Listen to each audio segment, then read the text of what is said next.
We've got a posts collection, and now let's create a new authors collection. In the Keystatic config, I will collapse the posts collection. I'll scroll down a little bit, and here we're going to create a new authors collection. The first thing I'll do is wrap everything in a collection function, which is going to provide a lot of TypeScript help and auto-completion. And the first thing we'll define is a label. So we'll call that authors. And you can see that TypeScript is expecting a few more things. We need at least a schema and a slug field. Let's set the slug field, which should be a unique reference for each entry. And yeah, we'll choose the name of the authors. And Keystatic will make sure to store a different slug if there's two authors with the same name. We're also going to define the path for this collection. And I want this in content/authors/star. Right now we have an issue with slug field because the field name doesn't exist. Let's tackle that next with our schema. This is where we're going to define what fields should be available in this collection for each entry. And to relieve TypeScript a little bit, let's start with the name. A name would typically be a text string, but here I will use the special slug field to auto-generate a slug from the name field. And this field has been imported here from the Keystatic core package. So the slug field takes a name, and here we'll set, as Copilot is suggesting, the label to be name. Right now, I have enough to make my collection valid, and TypeScript has stopped complaining. So let's save and have a look in our admin UI. You can see that now we have two collections, posts and authors.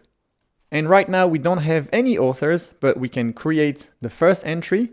And this is what the slug field does. It actually creates two fields, a text input, which is bound to this slug field, which is unique and can be generated. So if I type my name, Simon, you can see that the slug is auto-generated from this text field. So let's save that and see what happens.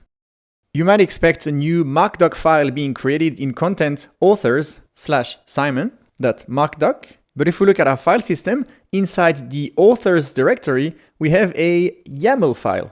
So what's going on? Well, it turns out that Keystatic by default will store things in YAML, but you can also configure it to store things in JSON or markdoc. In the config file, if we look at the posts collection, you can see that we specify the format with the content field content. This is only valid if there is a content field, which is a document field, and this is going to turn on the markdoc generation instead of YAML or JSON. For our authors collection, since it's just a text string, we don't really need to generate markdoc file, although we can if we want. But maybe we'd want to store JSON file instead of YAML. So here in the format property, we could define the data to be either JSON or YAML, which is the default.